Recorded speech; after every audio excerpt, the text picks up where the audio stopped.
Welcome back to WAPSI. So we can continue on the classical mechanism. Okay, so we can move to the first question. The center of mass of an extended body on the surface of the earth and its center of gravity. Option 1 can never be at the same point. Actually, it can be the same point because it's only the extended body. Okay, and the second option is center of mass coincide with the center of gravity of a body if the size of the body is negligible as compared to the size of the earth. That means the size or the radius of the earth. Actually, we are very negligible when we compare our mass with the mass of earth. Okay, then it can be say that center of mass coincide with the center of gravity. Yes, actually it can be coincide when the mass is comparably negligible. Okay, and the option 3 is are always at the same point for any size of the body. It is wrong actually. If the size or the mass of the extended particle is comparable with the mass of earth, then we can't make both points are in same, because the extended mass will contribute a mass and it will change the center of gravity. Okay, are always at the same point only for spherical bodies. It can't be true, because when the spherical bodies, the extended mass is a spherical body, the center of gravity can be changed because the extended body is the mass of the extended body is comparable with the original body, then the center of gravity can be changed. Okay, so option 2, the center of mass coincide with the center of gravity of a body if the size of the body is negligible. When the size of the extended body is negligible, then we can say that both can be coincide. In other situations we can't say it. Okay, so in first question it is very conceptual, so the answer is option 2. Okay, we can move to the second question. Okay, a metallic rod breaks when strain produced is 0.2%. Strain is 0.2%, so you must know the equation for the strain. Okay, the Young's modulus of the material of the rod is given 7 into 10 raised to 9 Newton per meter square. Okay, that's the standard value. The area of cross section of the support load, we want to find the area of cross section when it support a load of 10 raised to 4 Newton. That means the force is given and Young's modulus is given and the strain is given. Actually, what is mean by strain? The change in length with respect to original length, and the Young's modulus is also given. We must know the equation for the Young's modulus. Young's modulus Y is given as F into L by area into F by area is the pressure, we know that pressure into L by change in L. So inside the question they have given as 0.2% of strain. That means change in length by original length is 0.2%. Actually 0.2% is what? 0.2 divided by 100. Okay, we can substitute in that, and the force is what in here? The force F is 10 raised to 4. Okay, correct.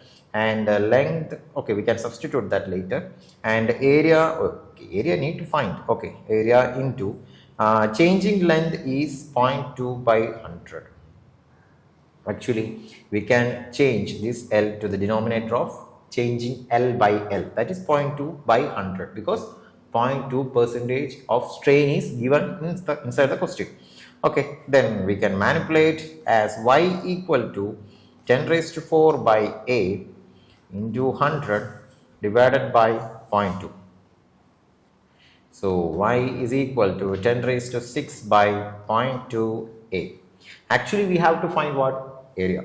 So area is equal to 10 raised to 6 by 0.2 Young's modulus, and Young's modulus is what? 7 into 10 raised to 9 is the Young's modulus. So we can substitute that to 10 raised to 6 by 0.2 into 7 into 10 raised to 9. So actually we can take a power to the 2 to make 0.2 as 2. So 10 raised to 10 raised to 6 divided by 2 into 7 into 10 raised to 8. Is it clear? That means the one power factor from the 10 raised to 9, I am just taking to the 0.2 to make 0.2 into 2. Okay, 2 into 7 is just 14. So area will equal to 10 raised to minus 2 divided by 14. Since 1 divided by 14 is point, you can put a 0, no way, put a 0, then it will be 100. 7 into 14 is 98, then next decimal should be 1. Okay, you can do that division by your own. The answer will be 0.071. That value is to be substituted in here. So the area is 0.071 into 10 raised to minus 2. So we want to check with our options. Actually inside the option there is no options with a point division. So we want to change our answer into 7.1. In order to that, we want to multiply by 100. When we multiply by 100, we also want to divide by 100. So it will be 7.1 into 10 raised to minus 4. Check 7.1 into 10 raised to minus 4.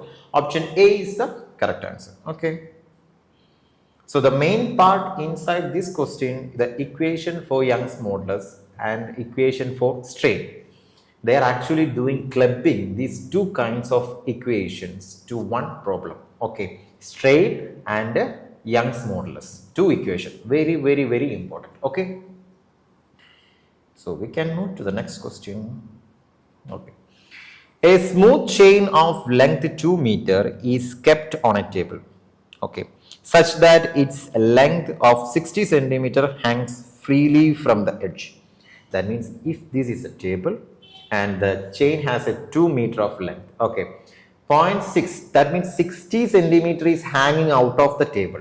That means 0.6 meter is hanging out of the table and 1.4 meter is on this table.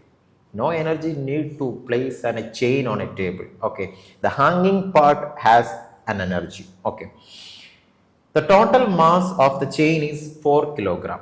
The total mass is given, so easily we can find the mass of the hanging part.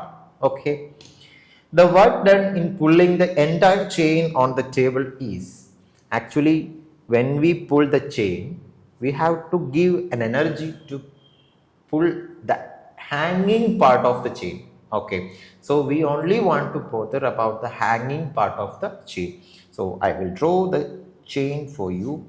If this is 1.4 meter and this is 0.6 meter. Okay, if we want to pull this chain to this position, actually we want to give energy to pull up this 60 centimeter long chain. Okay, but actually they have given 4 kilogram weight of the entire chain. So we want to find what? We want to find the weight of the chain which have 16 centimeter of length. Okay, we can calculate that 4 kilogram is multiplied by 0.6 by 2 meter.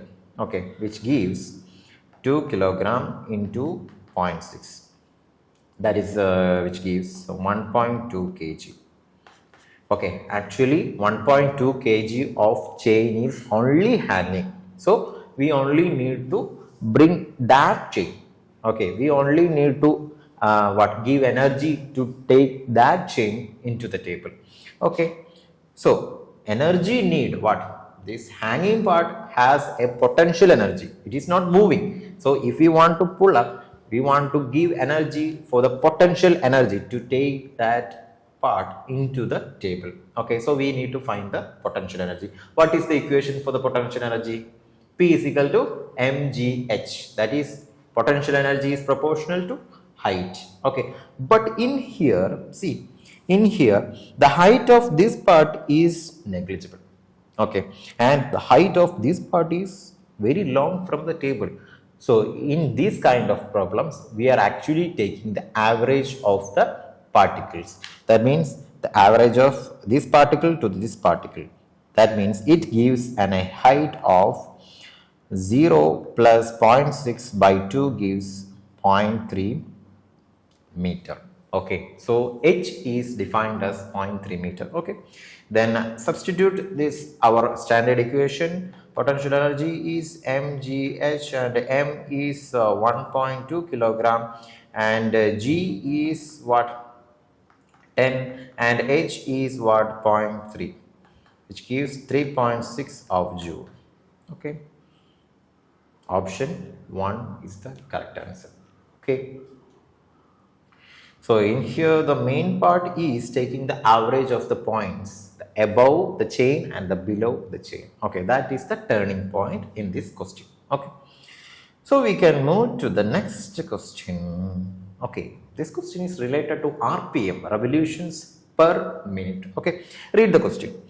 The angular speed of a motor wheel is increased from means what? The initial RPM is 1200. That means 1200 revolutions per minute. That means 1200 revolution will made in a single minute. Okay, to 3120 RPM. That means the final RPM is 3120 RPM. That means 3120 revolution per minute.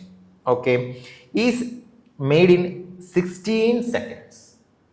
Okay, the time duration is given. So this question is very direct. The angular acceleration of the motor wheel. We know that angular acceleration is a change in velocity by the time period. So in here the revolutions are made given. So and look to the options. In all options it has a term of pi. So where does the pi comes? Okay, we need to change the quantity of the perimeter to the pi. That means a single revolution is nothing but 2 pi. Okay, we can do that. 1200 RPM. What is mean by RPM? Revolution per minute. And see, the unit of the options are in seconds. So we need to change RPM to RPS, revolution per seconds. In 60 seconds, actually 1200 revolution made. So in 1 second, 1200 divided by 60, which gives 120 by 6 is nothing but 20 revolution per seconds. And 3120 divided by 60, which gives 312 by 6, which gives 52 RPS. So change in RPS is 32 and divided by seconds in 16 seconds divided by 16, which gives 2. But there is no options 2. That means we want to change that 2 revolution into a radian. 1 revolution which gives the entire angle. The entire angle is 360 degree. The entire 360 is 2 pi. So 1 revolution is nothing but 2 pi in radian. This one to studied in mathematics. Okay, 1 revolution is 2 pi. Okay, in radian. Okay, in degree that is 360. Okay, so just multiply that 2 by 2 pi, which gives 4 pi in second square. That means angular acceleration. Simple. So 4 pi radians per second square. Option 4 is the correct answer. Okay. Okay, then we can move to the 5th question. Okay. Equation of a displacement is given. We can read the question. The displacement of a particle executing simple harmonic motion. In simple harmonic motion, particle will come to the mean position after when it reach a maximum position. That is called a amplitude. Okay. Is given by a equation x is equal to 3 sine of 2 pi t plus pi by 4, where x is in meter and t is in seconds, standard units. Okay, the amplitude and the maximum speed of the particle is, we have to find the amplitude. Okay, please think what is the standard equation of a position of a particle which executing simple harmonic motion. I will write x is equal to a sine omega t plus phi. Okay. So from comparing this to the standard equation, what is amplitude? Amplitude is nothing but 3. Look to the options. Every option, each option has the max amplitude as 3 meter. So actually we don't want to calculate it. If they're asked and they're given in all options the same answer, so why we calculate that? Amplitude is given 3. And the next is to calculate the maximum speed. V is a omega. That's why they asked to find the a. Okay, the V is equal to a omega. A is what? Amplitude. Omega is called angular frequency. Angular frequency is the coefficient of time. Sine omega t plus phi. What is coefficient of time? That is omega, angular frequency. Inside the given question, sine of 2 pi t. So the coefficient of t is what? 2 pi. So angular frequency is what? 2 pi. Simple. So V is equal to a into 2 pi. The a is given as 3 and omega is 2 pi. So 6 pi is the answer. 6 pi is the answer. Very simple. So when we compare that with option A is the correct answer with the 3 meter as the amplitude and 6 pi as the velocity, maximum velocity. Okay. So we can move to the next question, 6th question. Electric as well as gravitational effects can be thought to be caused by field. Yes, both are fields. Which of the following is true for an electrical or gravitational field? So which point is true for the electrical or gravitational field? First point. Fields are useful for understanding forces acting through a distance. Second one, there is no way to verify the existence of a field since it is just a concept. The field concept is often used to describe contact force. Gravitational or electric field does not exist in the space around an object. Okay, see, first option, field and useful for understanding forces acting through a distance. Yes, it is correct.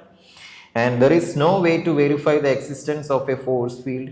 Actually, we are using the equation for force as 1 by 4 pi epsilon 0 q1 q2 by r square in static, electrostatic, the chapter electrostatic, we are using that force. That means we are actually deriving a magnitude of force, okay, attracting force, which is the electric field and electric force, okay, of two charges.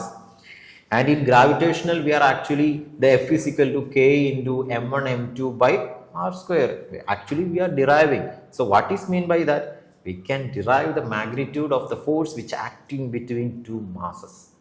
So option 2 is incorrect.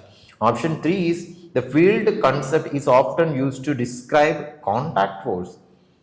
Other than contact force, there is a lot of force which is in doesn't make any contact. See, the earth and the moon doesn't make any contact, but there is a force which makes the orbit is in a constant path. Okay, there is a force, an attractive force. Okay, so in option 4, the gravitational or electric field does not exist in space around an object. It exists in a space. That's why we get a force. We can feel it. Okay, so there is a force exist around there. That means option 1 is the only correct option. Okay, this question is more about concept. Okay, next we can move to 7. Okay, this is an interesting question. Two objects are projected at an angle. This is theta, and the next one is 90 minus theta. Okay, I will draw a graph for you. Okay, these are the two coordinates. If this is theta and 90 minus theta is, this is 90 actually. and we have to subtract from the perpendicular. Theta is subtracting from the perpendicular. So it can be this. This will be 90 minus theta. Okay, that value of theta can be varied from 0 to 90 degree or 89 degree. Okay, to the horizontal with the same speed, the ratio of their maximum vertical height. So we must know the equation for height. What is height? H is proportional to sine square theta. Okay, you want to read the entire problem based on the projectile motion. There is a equation for height, there is an equation for a maximum displacement. Okay, there is a relation between the angle theta made by the projection and the displacement. Okay, at only the 45 degree, when the angle become 45 degree, it's make a maximum displacement. If it is on a 90 degree, that means when we project a material upward, correct, upward, then it will only make a least displacement with respect to the initial and final. Okay, if the projectile motion is in the 45 degree, it will make a maximum displacement only in 45 degree. That you want to learn the derivation. Okay, that equation, maximum height, is only possible that height is proportional to sine square theta. Okay, let h1 proportional to sine square theta and h2 proportional to sine square what? Theta, 90 minus theta. Okay, the second one is 90 minus theta. Actually, what is sine of 90 minus theta? Sine of 90 minus theta is actually cos theta. Okay, that is from max. Okay, so h2 is proportional to cos square theta. So h1 by h2 is equal to sine square theta divided by cos square theta, which is nothing but tan square theta. So h1 by h2 is tan square theta by 1. That means tan square theta is to 1. Which option is correct? Option 2 is the correct answer. Okay, so the main concept in here is height is proportional to sine square theta. What is theta? The angle from the horizontal line which the projectile motion is happening. Okay, 8th question. We can move to the 8th question. A car is moving in a circular horizontal track of radius 10 meter with a constant speed of 10 meter per second. Okay, radius is given as 10 meter and speed is not velocity. Okay, 10 meter per second. A bob is suspended from the roof of the car by a light wire of length 1 meter. The angle made by the wire with the vertical in radian. Okay, so if the car is moving, car is passing in a circular track, then the bob which is placed inside the car will try to change. It will focus on the gravitational field. Okay, that means if this is the direction in which initially the bob is placed, when the car gets tilted, the bob is also get tilted by an angle from the perpendicular made inside the car. Okay, so I will draw. This is the perpendicular made in the car. Okay, see, if this is the bob is actually tilted to an angle theta. Okay, and see, the radius of the track is 10 meter and the speed is 10 meter per second and length is 1 meter. Okay, there is no mass. I am actually looking for what's the value of mass. Actually, mass is not given. Okay, we can do the problem. Okay, actually the bob is in here, and what happened? If the speed of the car increases, the tension on the bob will also increases. Okay, that means the tension is acting towards this position, tension, and This tension has a vertical component and a horizontal component. From comparing with this theta, it has a vertical component of t sine theta and a horizontal component of t cos theta. Okay. So actually, where does the gravitational force is acting? Towards the down. Okay. mg. Okay. Then the one more component, important component, the centripetal force. Actually, where does the centripetal force is acting? Towards the in. If the car is moving like this, all particles inside the car will feel a centripetal force towards center of the circle. What's the equation for the centripetal force? mv square by r. That should be known. Okay. So the centripetal force is mv square by r. Okay. So from comparing this diagram, we can identify that mv square by r is equal to t cos theta. Tension into cos theta. That means the vertical, horizontal component of the tension. Vertical component is what? T sine theta. T sine theta is actually what? mg. Okay. So t cos theta, which is equal to mv square by r, and t sine theta is equal to mg. See, actually I am looking for the mass from the question. Mass is not given. So what we need to delete the mass? We have two equations, divide the two equations, then the mass get deleted. Okay, easy. So t sine theta by t cos theta is, t and t get cancelled, sine theta by cos theta is tan theta, which is equal to mg divided by mv square by r, which is equal to rg by v square. So theta is equal to tan inverse rg by v square. What is velocity in here? 10 meter per second. What is radius in here? 10 meter. And what is g in here? 10. We can approximately take as that also 10. So tan inverse 10 into 10 by 10 square, which is 1. Tan inverse 1 is what? Pi by 4. Okay. So which option? Option D is the correct answer. Pi by 4 is the angle in which that bob get deviated. Okay, simple. So the ninth question is,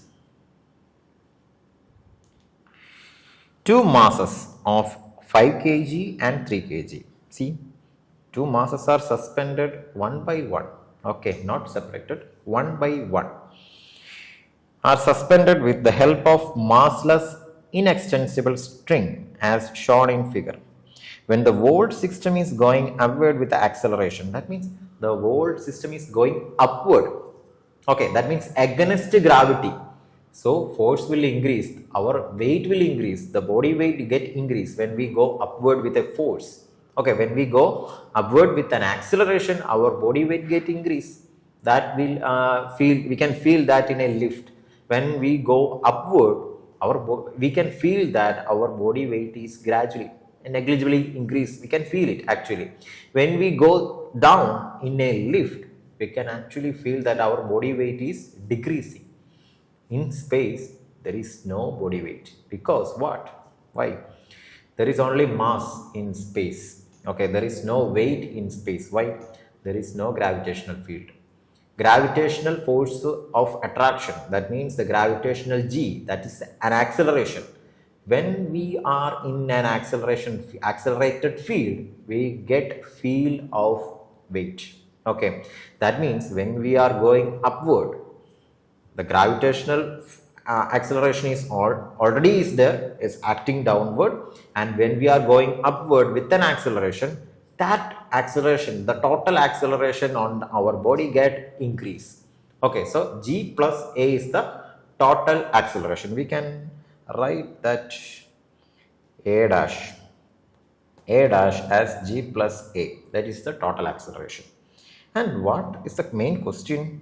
the value of T1, tension 1 is on upper side of the 5 kg. That means the string above 5 kg is the actual string which hold the mass 5 kg and 3 kg. The tension 1, the first wire is actually holding 5 kg and 3 kg. So total weight experienced by the T1 tension, T1 string is what? 8 kg. So T1 is 5 plus 3 into G plus A. G is 10 and acceleration to upward is 2, that means 12. So 8 into 12, it actually 96. In option, approximately third option is the correct answer. 8 into 10 plus 2. Okay, so actually they have given the G as 9.8. We have taken as 10, so we need to change that.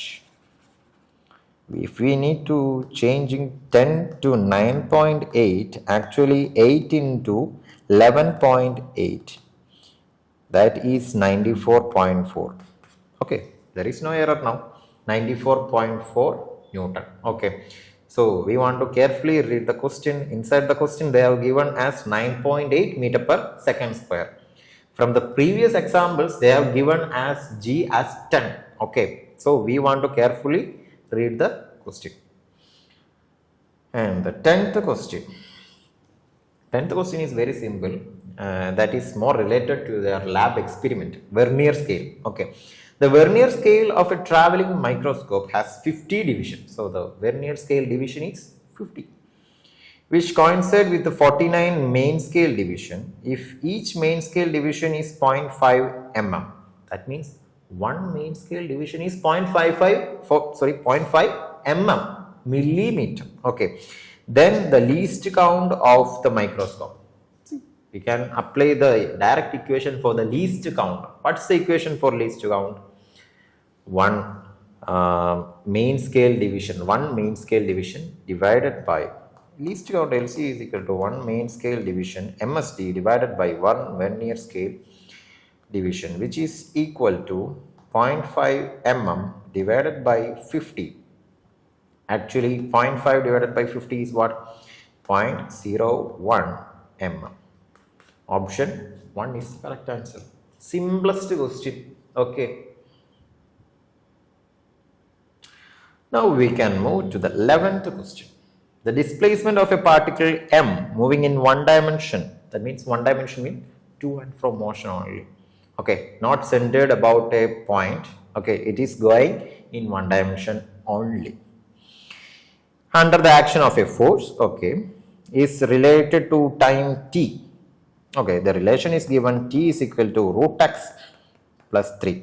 The displacement of the particle when its velocity is 0. Velocity is 0. Actually, we want to find that velocity.